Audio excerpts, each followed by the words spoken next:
Hello everyone, welcome back. Micro economics में previous lecture में हमने डिस्कस किया था about the different central problems of an economy. इस लेक्चर में अब हम डिस्कस करेंगे एक और इकोनॉमिक्स का बहुत ही important concept, that is concept of opportunity cost.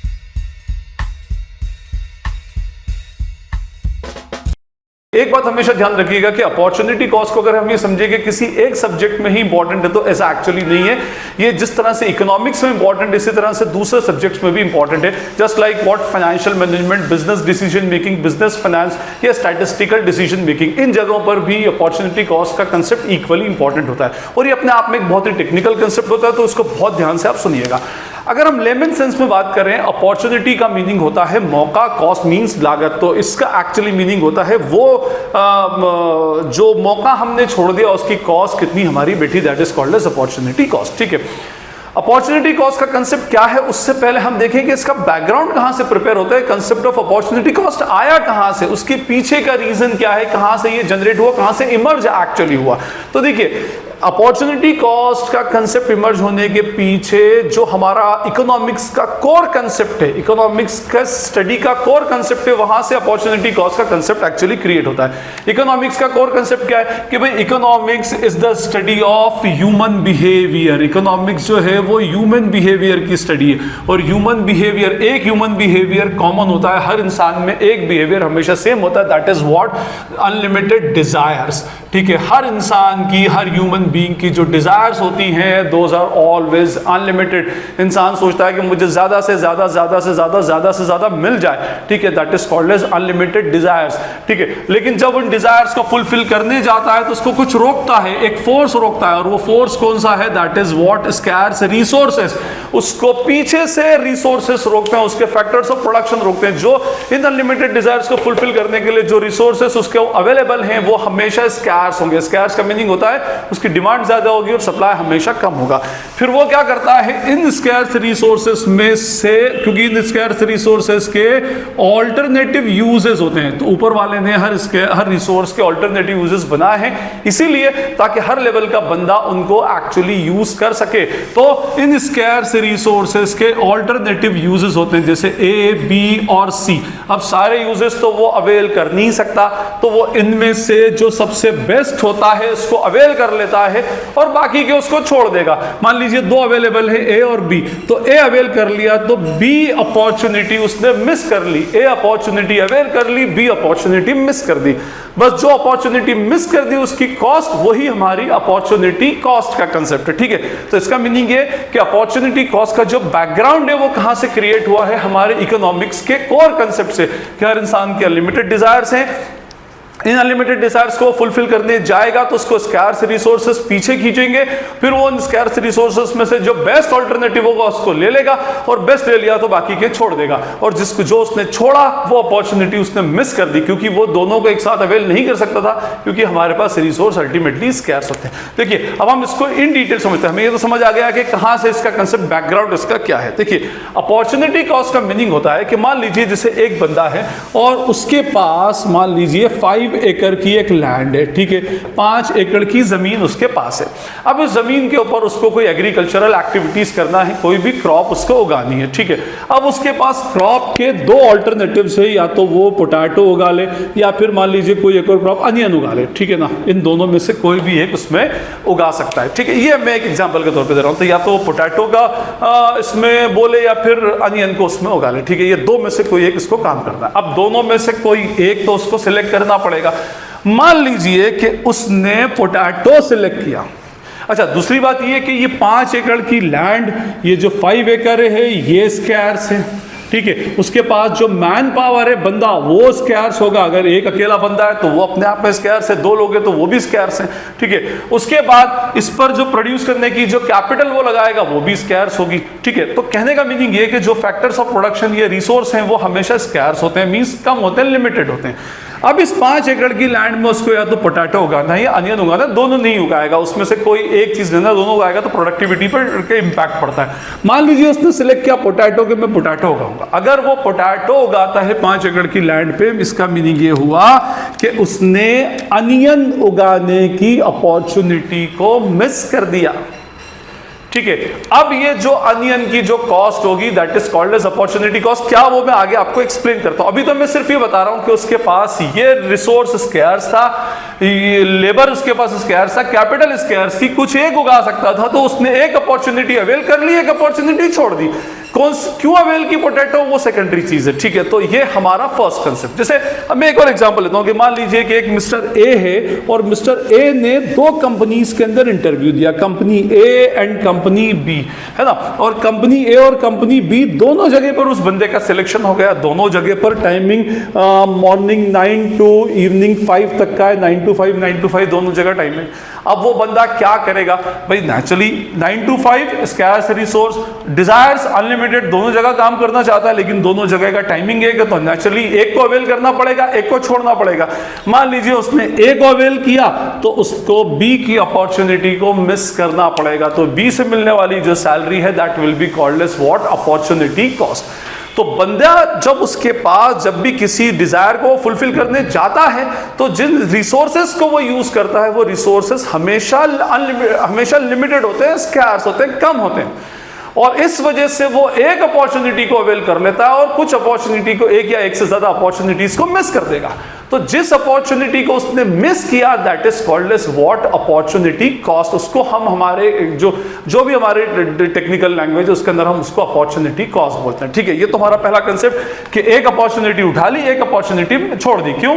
क्योंकि डिजायर्स अनलिमिटेड है, चाहता तो वो दोनों उगाना है लेकिन लैंड उसके पास लिमिटेड है, चाहता तो दोनों कंपनी में जॉब करना है लेकिन दोनों कंपनीज का टाइम सेम है, तो उसको एक को छोड़ना पड़ेगा, एक को लेट गो करना पड़ेगा और एक को अवेल कर लेगा। यहां पर भी किसी एक को उसने अवेल कर लिया, पोटैटो को और अनियन को उसने छोड़ दिया, फाइन। क्यों ऐसा? अब उसने पोटैटो ही क्यों लिया साहब और अनियन को क्यों छोड़ा? यहां पर ए कंपनी क्यों ली और बी क्यों ली? तो इसके लिए मैंने क्या कहा था, सबसे फीजिबल। अब देखिए, मान लीजिए पोटैटो की और अनियन का रेट मार्केट में अभी सेम चल रहा है, इसकी प्राइस भी मार्केट में 10 रुपया पर केजी है और इसकी प्राइस भी 10 रुपया पर केजी है, ठीक है। अब ये देख रहा है कि भाई इस पूरी 5 एकड़ की लैंड के ऊपर 50,000 केजी, ये जो पोटैटो है ये 50,000 केजी की क्रॉप आएगी और ये 42,000 केजी ही उगा पाएगा। अब आप खुद बोलिए, being a rational consumer, economics में कंसेप्ट होता है रैशनल कंज्यूमर का। रैशनलिटी क्या बोलती है कि आप अपने सेल्फ इंटरेस्ट के लिए काम करो, उस जगह पर पैसा लगाओ जहां पर आपका सबसे ज्यादा बेनिफिट हो, आप अपने इकोनॉमिक डिसीजंस वाइजली ले, तो वो कहलाता है रैशनलिटी। तो यहां पर ये बंदा नेचुरली आप में कोई भी होगा तो बीइंग अ रैशनल प्रोड्यूसर हम पोटैटो को ऑप्ट करेंगे क्योंकि इसमें ज्यादा प्रोड्यूस आ रहा है।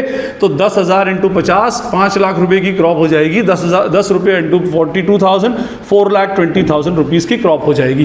तो ये 5 लाख और ये 4,20,000। अब आप बताइए, बीइंग अ रैशनल प्रोड्यूसर वो बंदा क्या करेगा, पोटैटो को ऑप्ट करेगा। तो उसने पोटैटो को ऑप्ट किया, अनियन की अपॉर्चुनिटी छोड़नी पड़ेगी उसको। तो जो अपॉर्चुनिटी मिस कर दी that is called as opportunity cost. अब ये जो 4,20,000 होगा that is called as what, opportunity cost. Opportunity cost, जो अपॉर्चुनिटी उसने मिस कर दी उसकी कॉस्ट। इधर हम एग्जांपल में बात करें, उसका 9 to 5 है, तो यहां पर मान लीजिए उसको सैलरी मिल रही थी 1,20,000 रुपीज पर मंथ और यहां पर उसको सैलरी मिल रही है 1,10,000 रुपया पर मंथ। तो अब अगर मैं इतनी इंफॉर्मेशन देता हूं तो आप बोलेंगे सर कोई भी रैशनल कंज्यूमर होगा या रैशनल जॉब करने वाला होगा तो वो बोलेगा मैं ए कंपनी लूंगा और बी को अल्टीमेटली छोड़ दूंगा, ठीक है। क्यों? क्योंकि वो बेस्ट ऑल्टरनेटिव पर जाएगा, ऑल्टरनेटिव यूसेज में बेस्ट ऑल्टरनेटिव पर जाएगा और सेकंड बेस्ट को क्या कर देगा, वो लेट गो कर देगा। सेकंड बेस्ट क्यों? क्योंकि बंदा रैशनल है और रैशनल बंदा हमेशा वाइज डिसीजंस एक्चुअली लेता है। तो इसीलिए जब एक बंदे के पास एक से ज्यादा ऑल्टरनेटिव रिसोर्सेस आ जाते हैं तो वो एक को अवेल करता है, बाकी को छोड़ता है क्योंकि उसके रिसोर्सेस अनलिमिटेड है, स्कैर्स है। और वो हमेशा क्या करेगा, being a rational consumer, rational producer सबसे बेस्ट ऑल्टरनेटिव लेगा और सेकंड बेस्ट को, थर्ड बेस्ट को छोड़ देगा।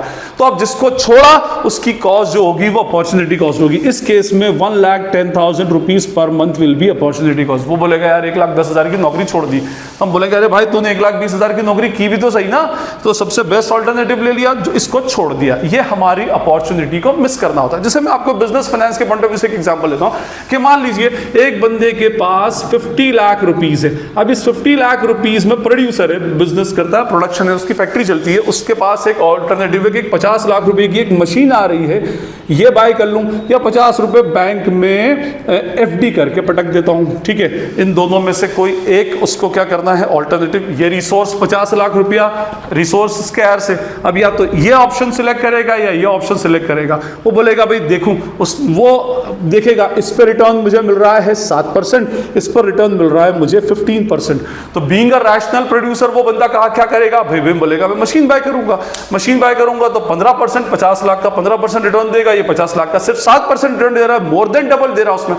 तो नेचुरली वो इस अपॉर्चुनिटी को अवेल करेगा और इस अपॉर्चुनिटी को मिस कर देगा। बट अगर ऐसा हो जाए कि यहाँ पर एफडी से रिटर्न ज्यादा मिलने लगे और रिटर्न कम है, तो बंदा बोलेगा मैं क्यों पैसा मशीन के अंदर लगाऊं, इससे तो पैसा मैं एफडी में इन्वेस्ट कर दूंगा और वहां से मैं अर्न करना स्टार्ट करता हूं। बट ऐसा एक्चुअली होता नहीं है। हर बंदा ये सोचने लगे तो प्रोडक्शन अल्टीमेटली बंद ही हो जाएगा। तो कहने का मीनिंग ये कि बंदा हमेशा जब उसके पास स्कैर्स रिसोर्स होते हैं तो बेस्ट ऑल्टरनेटिव को सिलेक्ट करता है और सेकंड बेस्ट को छोड़ देता है हमेशा। क्यों छोड़ता है, क्योंकि वो बंदा अपने आप में एक रैशनल कंज्यूमर या रैशनल प्रोड्यूसर है। हर इंसान अपने आप में रैशनल होता है। रैशनल बंदा वो जो वाइज डिसीजन लेता है, अपने सेल्फ इंटरेस्ट में लेता है डिसीजन, अपने लिए वो अल्टीमेटली सोचता है।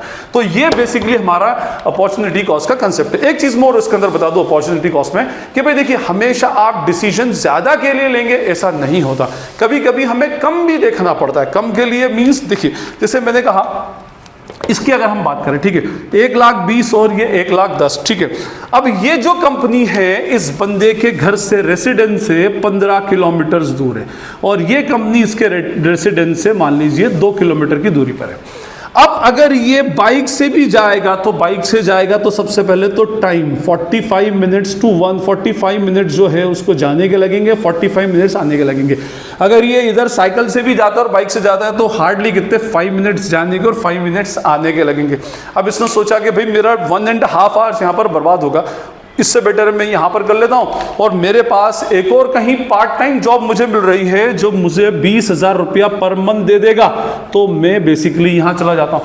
यहाँ पर जाने में मेरा टाइम वेस्ट होगा, दूसरा मेरी पेट्रोल की कॉस्ट लगेगी। चलिए पेट्रोल नहीं भी लगा, वो कंपनी अपनी बस से रह जाती है, तो भी टाइम तो अल्टीमेटली वेस्ट हो रहा है। तो फिर उस केस में फिर वही बात, बंदा रैशनलिटी से सोचेगा, वाइज डिसीजन लेगा, तो वो बोलेगा मैं इधर जाता हूँ। भले यहाँ पर मेरी क्या है सैलरी कम है लेकिन मेरा टाइम बच रहा है, इस टाइम को मैं कहीं और अपने प्रोडक्टिव यूज में यूटिलाइज कर सकता हूं, कोई दूसरा काम कर सकता हूं, वहां से मैं अर्न कर लूंगा, तो वो इसके लिए भी जाएगा। तो हमेशा आप ज्यादा प्रॉफिट को ना देखें, कभी कभी कम से कम कॉस्ट को भी अल्टीमेटली देखना पड़ता है। तो अपॉर्चुनिटी कॉस्ट का मीनिंग मैंने आपको बताया कि भाई अपॉर्चुनिटी कॉस्ट जो भी आप ऑल्टरनेटिव को छोड़ोगे उसकी जो कॉस्ट होगी that is called as opportunity cost. और हमेशा बंदा बीइंग अ रैशनल कंज्यूमर हमेशा बेस्ट ऑल्टरनेटिव को अवेल करेगा और सेकंड बेस्ट को छोड़ देगा, बस वो सेकंड बेस्ट की कॉस्ट होगी that is called as opportunity cost. अच्छा, एक होता है मार्जिनल अपॉर्चुनिटी। मार्जिनल अपॉर्चुनिटी का मतलब होता है gap between the two. Economics में बहुत ही कंसेप्ट यूज होता है मार्जिनल।